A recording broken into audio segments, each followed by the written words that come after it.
Oi pessoal, aqui é a doutora Júlia. Eu trouxe aqui esse vídeo rapidinho, só para ensinar vocês um pouquinho sobre meus blocos. Vocês vão ver que é um recurso bem simples de usar e bem útil. Para que serve os meus blocos? Para reaproveitar código. Ele tem, claro, outras funcionalidades extras, mas o principal motivo desse recurso existir é para que a gente consiga fazer esse reaproveitamento de código. Como é que funciona esse reaproveitamento? Muitas vezes a gente precisa repetir certas partes de código ou então repetir com uma diferença muito sutil. Então, por exemplo, a diferença de uma variável apenas, mas ainda assim é o mesmo código. Então o que acontece? A gente tem que ficar dando Ctrl+C e Ctrl+V e colocando várias vezes o mesmo código. Isso é ruim em diversos sentidos, principalmente porque vai pesar teu programa, vai exigir mais processamento do que simplesmente se tu pudesse aproveitar esse código. Além disso, é confuso para o programador, porque tu pode precisar alterar uma pequena parte só, e aí tu vai ter que alterar em todos os locais que tu tem essa cópia de código. Fora que é muito possível que tu acabe esquecendo de fazer uma alteração, ou então retire uma parte do código porque tu está mexendo em outra funcionalidade e acabe não funcionando corretamente. Então, os meus códigos vêm para resolver isso.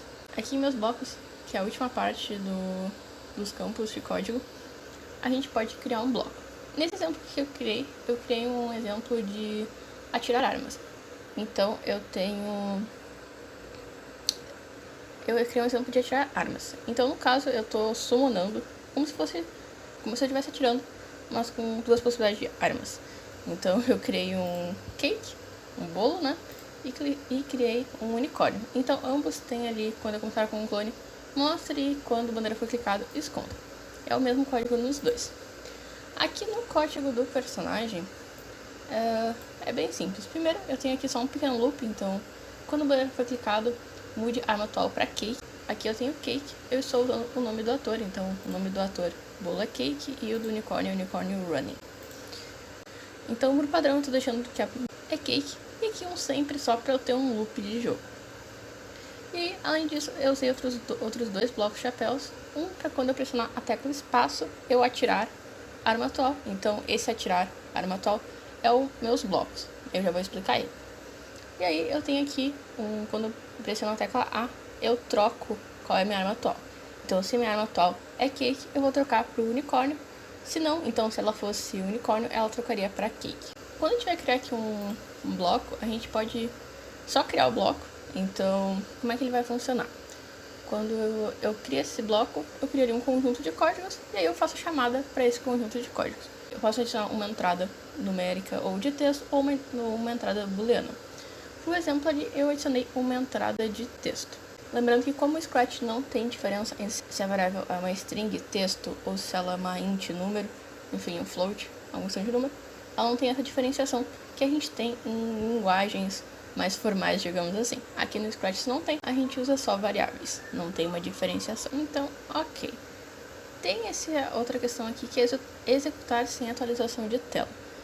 Por que eu tenho esse checkbox? Quando eu ativo esse checkbox, o que acontece? Eu só tenho o resultado final.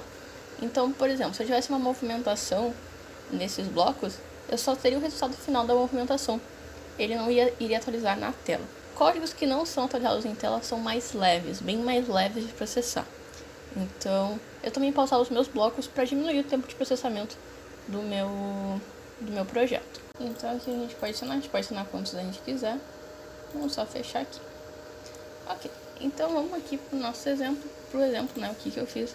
Eu coloquei o nome do meu bloco, então era atirar, e também coloquei aqui uma entrada de número ou texto, que foi, acho que era a arma atual que eu tinha chamado. Então, essa aqui foi a estrutura que eu utilizei. E aí, o resultado a gente vê aqui nesse bloco chapéu vermelho. Então, tem atirar, arma. Arma é a variável. Eu posso puxar para manipular ela aqui dentro. Uma coisa importante é que, como eu disse que eu quero uma variável, eu quero passar uma variável, eu tenho que passar uma variável quando eu chamo atirar. Então, no caso, eu passo o valor de arma atual. E aí, aqui dentro desse script, eu vou manipular como arma. Então, eu crio um clone de arma, eu repito 5 vezes, faço uma fantasia. Aqui era só um exemplo, né, do código. Vamos só testar aqui. Eu acredito que só tem a fantasia ali no unicórnio. Então, eu vou pressionar espaço uma vez. Instanciei aqui um cake. Vou clicar em A. Troquei aqui a arma atual para Unicorn Running. Vou pressionar de novo. E aí summonei aqui uma cópia do unicórnio. Aí, claro, eu posso criar ali quando eu quiser. Então, esse aqui é só um exemplo bem básico do uso que a gente tem para meus blocos. Vocês podem utilizar à vontade, ser bem criativos. É um bloco bem simples de utilizar, então não tem muito mistério. Qualquer dúvida que vocês tiverem, como sempre, só falar comigo. Não fale quanto tempo. Tchau, tchau.